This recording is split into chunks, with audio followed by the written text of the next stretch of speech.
And so the stakes are very high. It's hard to understand why people act the way they do.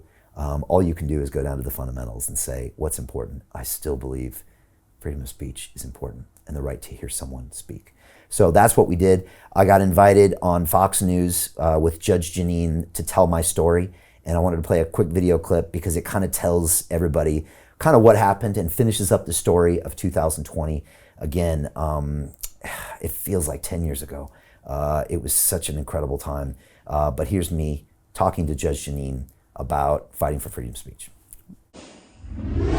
It's the 4th of July, but we're still fighting for freedom of speech. Here to discuss that and more from across the pond is the founder of London Real and the host of the London Real podcast, Brian Rose. Brian, thanks so much for being with us tonight.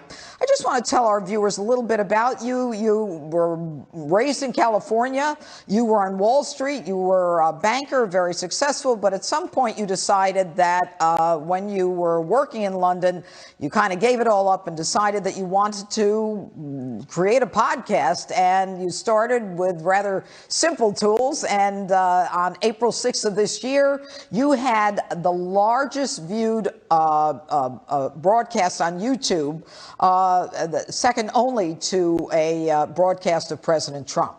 What happened after that broadcast, Brian? Well, Judge, since founding London Real almost 10 years ago, I've gone from podcasting in my kitchen to becoming one of the most popular independent media platforms in the world. But for the past 3 months, I've been locked in a battle for our most basic fundamental human right, freedom of speech, or in this case, what I call digital freedom of speech. And like you said, on April 6th, we simply broadcast a conversation between two people, which was the second largest YouTube live stream in the world that day, second only to President Trump. And instead, the entire 2.5-hour conversation was banned and deleted from YouTube 30 minutes later. Now, look, I live in London, but I grew up in America, so freedom of speech is in my DNA. Now, Judge, I might not agree with everything you have to say, but I will defend to the death your right to say it. So we decided to fight back and keep broadcasting these quote-unquote banned conversations, and we created the Digital Freedom Platform, a censorship-free, independent broadcasting system that is of the people, by the people, for the people. We raised over $1 million from 31,000 digital patriots from around the world during the greatest recession in the last 100 years, and then we broadcast the largest live stream of a conversation in human history to over 1.3 million unique viewers. And we showed these Silicon Valley technology censors that we will not be silenced, we will not be censored, and we will not be stopped. Okay, Brian, so what were you discussing in that YouTube platform that was taken down? What was the discussion about? Well, that's a great question, because I had a one-on-one private conversation 24 hours later with my reps at YouTube, and they said we violated quote-unquote community standards, and I couldn't get them to go much further than that. And that's the problem. It's subjective to what they choose. Now, we spoke about COVID-19 and some of the lockdown issues, but the problem is that they don't have to give you any details. They call themselves a private company, and they go ahead and censor. And they're censoring all sorts of things these days, including talk about what's going on with the CDC, the WHO, and potential vaccines. And I'm on the front lines feeling this for the first time in 9 years. Now I'm being censored, and it really goes against the Constitution. And there's something really wrong when we can't have a free discussion in a debate. Who are they? Who are you talking about?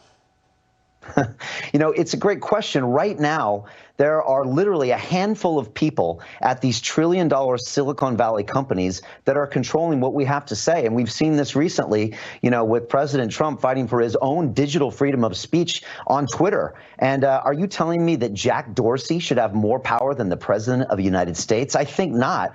You know, now we have these unelected, unaccountable, unknown, quote-unquote, fact checkers dictating what we all can say online. You know, but the real question is why, and why now? I don't think it's a coincidence that this is happening in an election year, and I think we should really wonder what's happening here.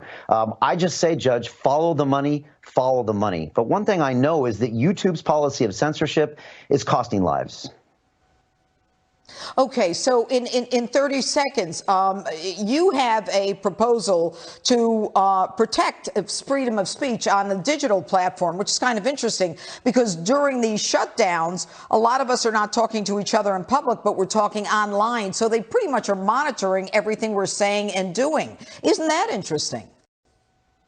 It is. It's very convenient. And now that we're locked down, we have to use these technology platforms that then again say they're private companies and they don't have to follow freedom of speech. But we've looked into it. And when a private company acts as a public utility, there's precedent here in London with the London Stock Exchange, then those companies have to follow the law of the land.